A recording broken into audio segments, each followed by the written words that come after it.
Abertura, fundo azul. Linha branca horizontal se divide em duas e forma um quadrado que logo se desfaz. Círculo se divide horizontalmente em outros coloridos e se desfazem. No centro, repórter Justiça. Pratos atrativos, receitas de dar água na boca. Com tantos ingredientes e cores, diga aí, impossível não bater aquela vontade de comer, hein? Da horta para a cozinha, do fogão para a mesa. Cozinhar envolve técnica e paixão. No Brasil, essa é uma prática que vem com raízes fortes, lá do passado. Com a palavra, quem se dedicou ao estudo do assunto. Em uma biblioteca, mulher de óculos, jeans e jaqueta de couro caminha pelos corredores. Quando a gente trabalha a cozinha brasileira e identifica pratos regionais, a gente Zenir Dalla Costa, professora de tenta gastronomia. valorizar os ingredientes nacionais, mas é impossível fugir da influência dos imigrantes. Então, a gente tem muita influência no Sudeste italiana, no Sul, influência italiana, alemã, e aí, regionalmente, cada região tem a principal influência da imigração local. Em São Paulo, eventos gastronômicos têm se tornado cada vez mais comuns. Buscam valorizar a culinária local. Mostram também as novidades na área. Este aqui, por exemplo, é visto como o maior do país. Traz workshops, competições, informação e mais. Pratos a preços convidativos. Quanto mais ações tivermos nesse sentido, mais vamos fazer com que essa gastronomia deixe de ser exótica para nós mesmos e para os demais, né? Vamos fazê-la mais conhecida. Esse tipo de evento é importante para fazer com que o brasileiro vá ao restaurante, para atrair as pessoas aos restaurantes, aos diversos tipos de restaurantes, para ter essa troca mesmo. Ao comer, criança corta frango com faca de plástico. Se você parou para se perguntar o que isso tem a ver com direito, saiba que a resposta é tudo. É que invenções surgem o tempo todo no ramo da gastronomia. Daí vem a importância do registro de propriedade industrial. O Elvis criou uma nova forma de maturação da carne, que melhora características como o sabor, a maciez e o aroma do produto.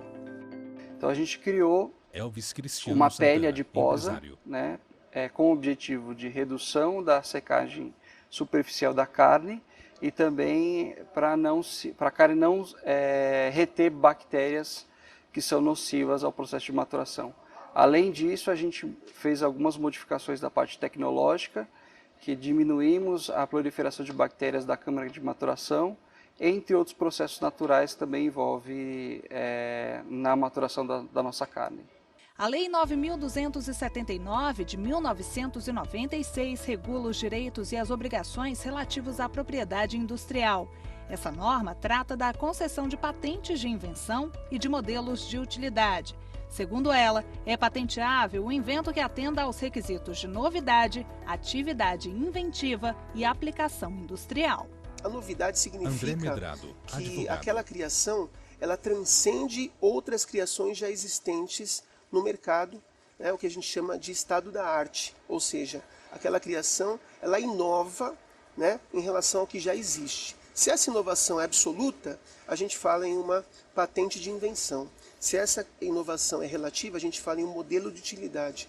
Nada mais é do que uma inovação parcial em algo que já existe. Até virar empresário, Elvis passou mais de uma década na área contábil. Só que o gosto pela carne na vida dele começou bem cedo. Com um chapéu de chefe, usando luvas, Elvis manuseia a Meu carne. pai, ele é açougueiro, então desde pequeno a minha infância foi brincando dentro do açougue, cortando retalho, enfim. Então eu sempre tive uma relação bem próxima com a carne, com a profissão do açougueiro. O objetivo da patente do nosso processo, primeiro, por nos resguardar, né? Hoje no Brasil, quando se desenvolve um processo ou algo inovador, geralmente as pessoas tendem a copiar, né? Ou tentar fazer próximo aquilo que se é mostrado, aquilo que se é divulgado.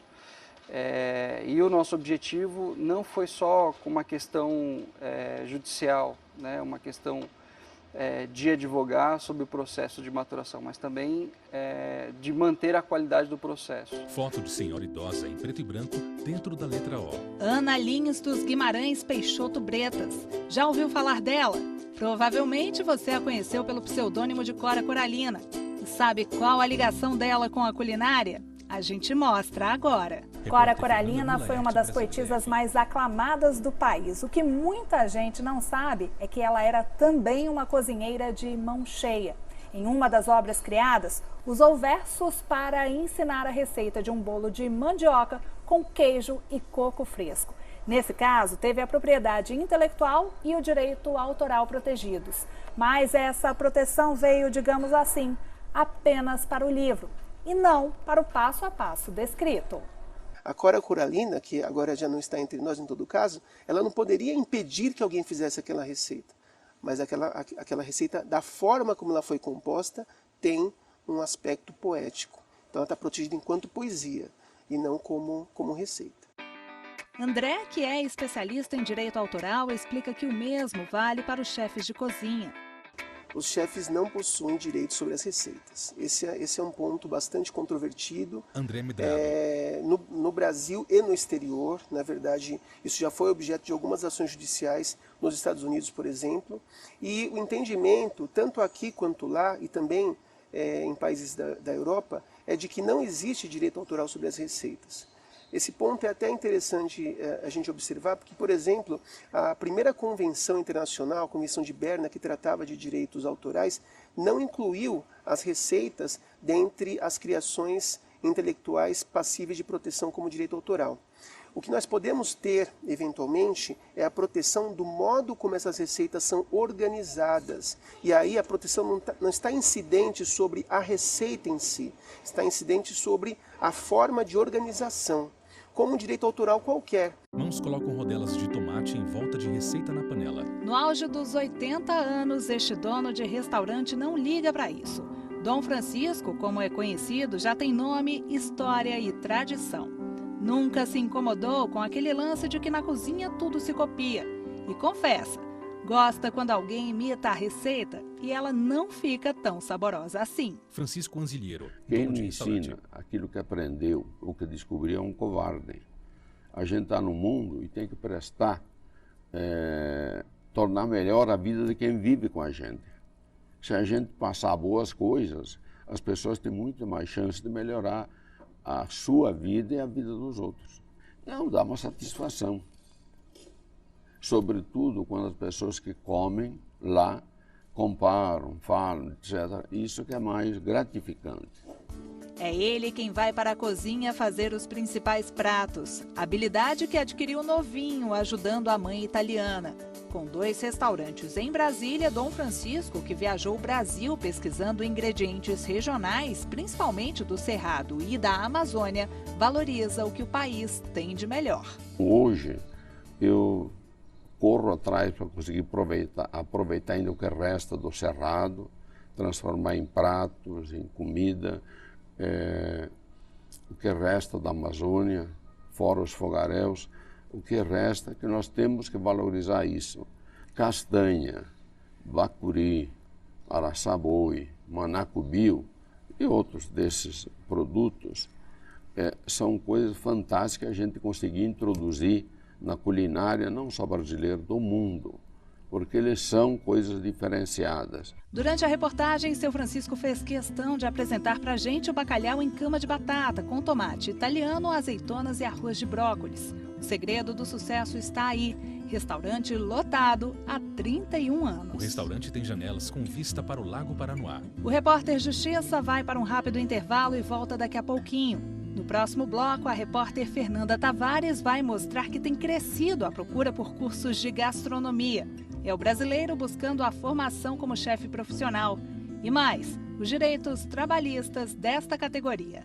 Não saia daí. Vinheta de transição. No Centro, Repórter Justiça.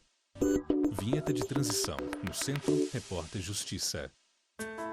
Uma torta de cupuaçu com chocolate. A mistura da fruta cítrica da Amazônia com cacau. Pedaços de chocolate em uma mesa. Para os mais tradicionalistas, tem o tiramisu, doce feito à base de biscoitos e café.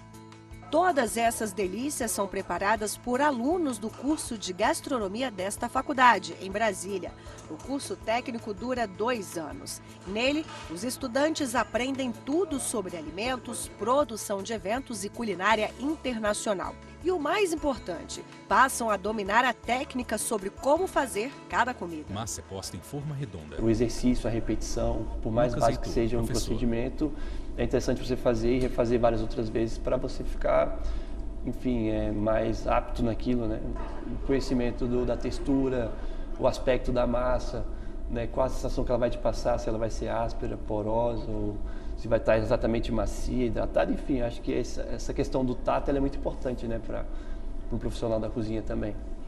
O Brasil ocupa posição de destaque no cenário gastronômico mundial e programas de competições culinárias têm atraído um público cada vez maior. As pessoas têm buscado estudo e profissionalização. Só para se ter uma ideia, um técnico em gastronomia, quando sai da faculdade, pode ganhar a partir de R$2.000 e ainda tem a opção de escolher diversas áreas de atuação dentro do mercado. Você pode ter um estabelecimento mais simples, trabalhar com um produto específico, não sei, umas quiches da vida, ou algo mais elaborado, né, como um restaurante assim com menu degustação, vários pratos e a junção de várias técnicas assim de cozinha, né, porque tem mudado bastante, né, a cozinha ela está muito ousada, né. A imagem de chefes celebridades coloca a profissão de gastrônomo em alta. A Juliana está prestes a se formar. Sempre gostou de fazer bolos e doces em casa. E aqui aprendeu quase tudo. A gente vem de Juliana Sobrinho, tanto estudante. Cozinha básica, para pessoa assim que não sabe cortar nenhuma cebola, mexer com frango, mexer com peixe, com carne, até a cozinha avançada, que são as partes mais nobres dos animais, molhos mais difíceis, cozinha brasileira, cozinha internacional, confeitaria básica e avançada. E além dessas práticas, você tem gestão de empreendedorismo, você tem marketing, para você ampliar o seu conhecimento. O Gessé vem de família de cozinheiros e tem o próprio buffet. Mesmo com o nome já consolidado no mercado, quis aprimorar técnicas no curso de gastronomia. A competitividade de mercado é a técnica, é o bem executado, é o bonito, é o instagramável, né? Ela vem daqui de dentro, ela é passada aqui de dentro. E eu sempre vim de uma formação de buffet. Minha mãe sempre teve buffet e isso passou para mim, e a comida sempre foi uma herança, mas não tinha esse toque da gastronomia. Então, é necessário que tenha esse aprimoramento, esse refinamento, né? Porque se você olha o que difere hoje um buffet normal e um grande buffet, são os pratos que eles servem, são como eles vão servir os pratos. Os grandes chefes, os nomes dos grandes chefes, são acompanhados de grandes técnicas, são acompanhados de grandes imagens e de pratos que ficam na memória, tanto visual quanto de paladar.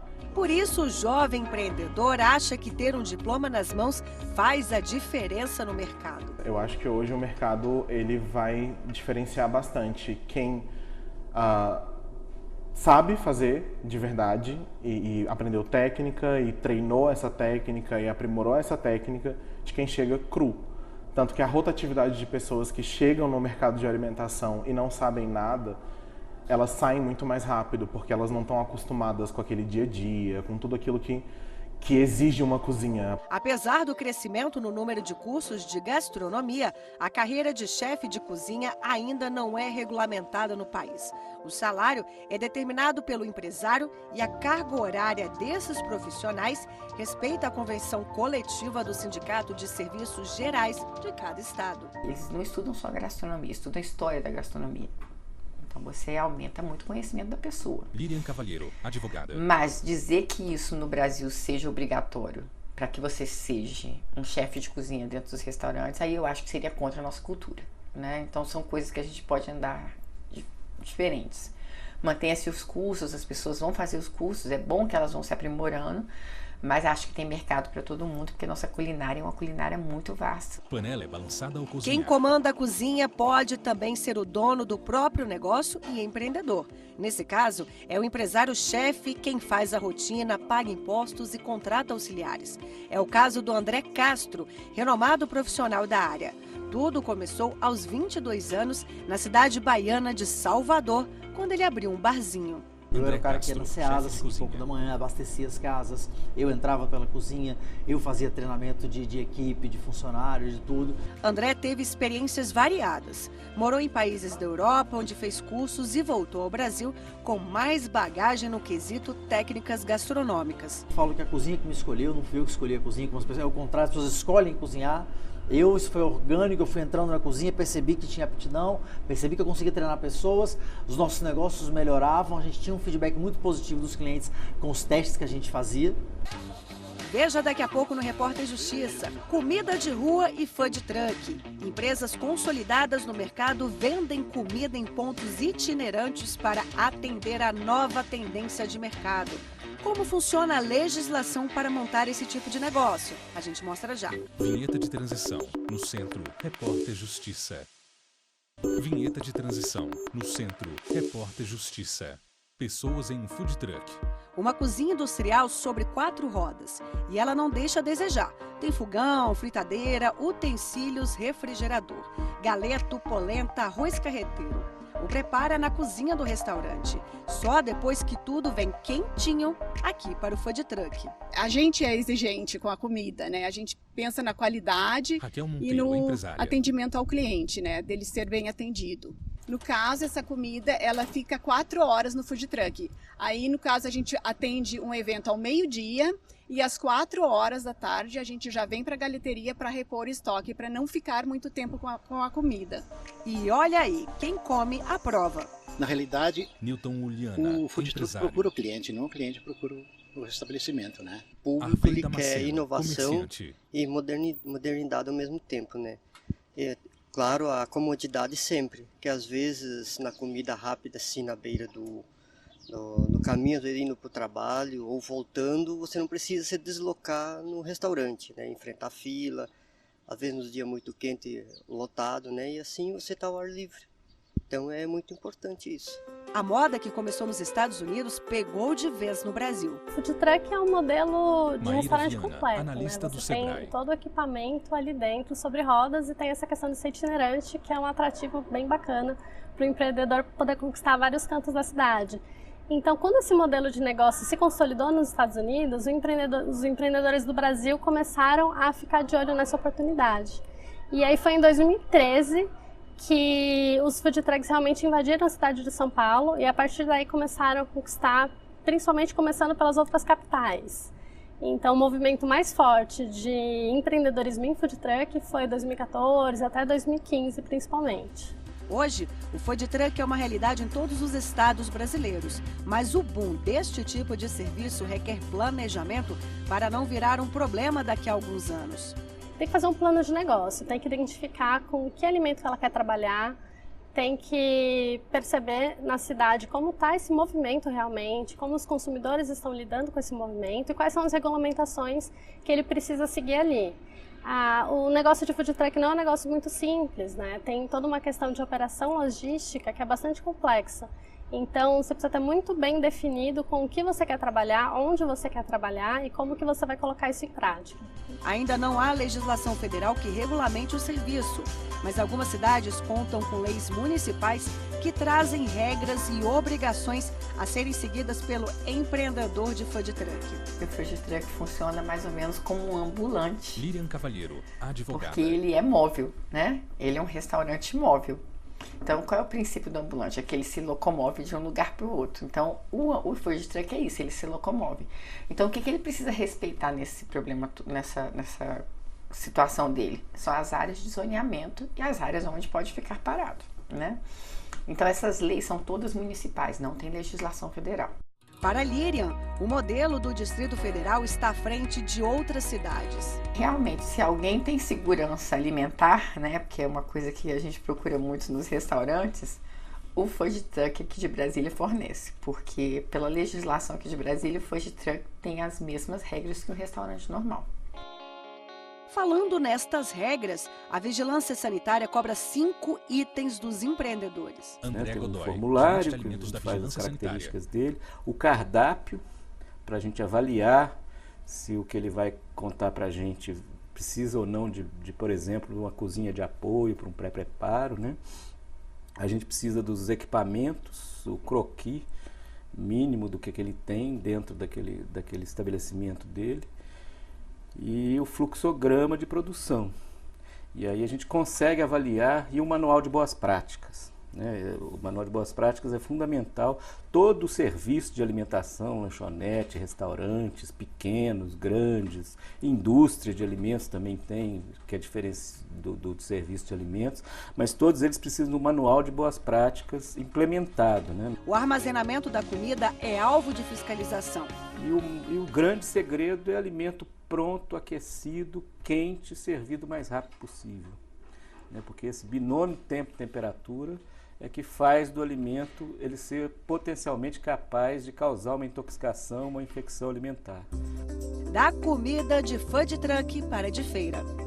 Nossa parada na Feira da Ceilândia, uma das mais tradicionais do Distrito Federal. O movimento é intenso todos os dias, mas de sexta-feira a domingo, as barracas de comida ficam lotadas. E o que o freguês mais gosta é a comida temperada, o sabor forte e marcante da culinária nordestina. Essa barraca aqui, por exemplo, chega a montar 250 pratos aos finais de semana. E é tudo, a gente atende, a gente vende, a gente tempera, a gente cozinha, tudo ao mesmo tempo.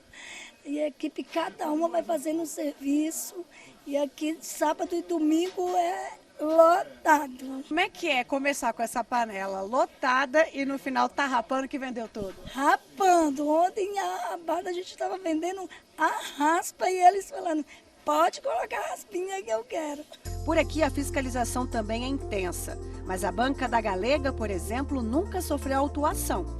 Quem passa pela feira adora sentar no balcão e ser atendido por ela. Sempre bem limpo, o pessoal fazendo aqui, os vídeos aqui sempre exposto, a gente está sempre vendo o preparo e o cuidado que eles têm com a comida. As comidas nordestinas aqui é excelente, as comidas aqui da feira em geral são muito boas. Minha preferência é por essa banca aqui, mas nas outras bancas também tem sua clientela. O sabor é sempre bom, né? A comida é bem preparada, bem temperada, tempero nordestino, me atrai muito.